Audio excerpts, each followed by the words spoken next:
ബൽറാം ഒന്നുകൂടെ ചോദിക്കട്ടെ, അദ്ദേഹത്തിന് സീറ്റില്ല എന്ന കാര്യത്തിൽ 100% നമുക്ക് ഉറപ്പിക്കാമോ?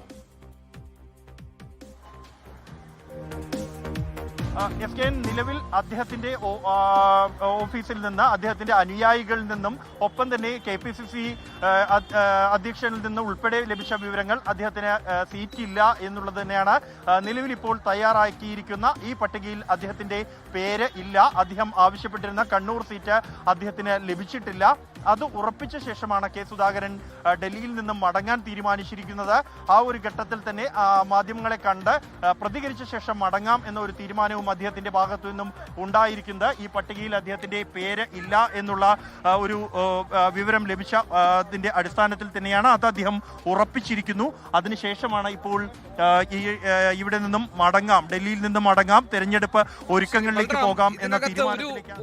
ഒരു കാര്യം ബൽറാം, ഇനിയിപ്പോൾ കെ സുധാകരന്റെ അടുത്ത നീക്കം എന്താണ് എന്നതാണ് നമ്മുടെ എല്ലാം ആകാംക്ഷയോടുകൂടി നമ്മൾ കാത്തിരിക്കുന്നത്. അതിനു വേണ്ടിയാണ്, ആ പ്രഖ്യാപനത്തിന് വേണ്ടിയാണ്. അതേസമയം തന്നെ ഒരു ഒറ്റ കാര്യം, എന്താണ് യഥാർത്ഥത്തിൽ ഇന്ന് കോൺഗ്രസിന്റെ കേന്ദ്ര തെരഞ്ഞെടുപ്പ് സമിതി യോഗത്തിലും ഹൈക്കമാൻഡിന്റെ ആലോചനകളിലും ഒക്കെ സംഭവിച്ചത്?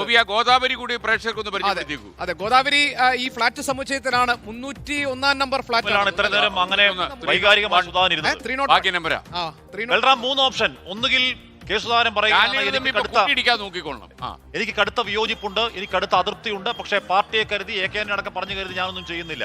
ഓപ്ഷൻ നമ്പർ 2, ഞാൻ സ്വതന്ത്രം മത്സരിക്കാൻ പോകുന്നു, ബാക്കി സ്ഥാനം നിർത്തുന്നില്ല. ഓപ്ഷൻ നമ്പർ 3, ഞാൻ സ്വതന്ത്രനാവാൻ പോകുന്നു, പാർട്ടി ഫ്ലോട്ട് ചെയ്യാൻ പോകുന്നു, ബാക്കി സ്ഥലങ്ങളിൽ സ്ഥാനം നിർത്താൻ പോകുന്നു. ഈ ഓപ്ഷനിൽ ഏത് ഓപ്ഷനാകും സുധാകരൻ സ്വീകരിക്കുക എന്നല്ലേ വരും നിമിഷങ്ങളിലെ ആകാംക്ഷ ബൽറാം? തീർച്ചയായും ഹാഷ്മി, ഈ 3 ഓപ്ഷനുകളിൽ ഏതായിരിക്കും അദ്ദേഹം തീരുമാനിക്കുക എന്നുള്ളത് ഏറെ നിർണായകമാണ്.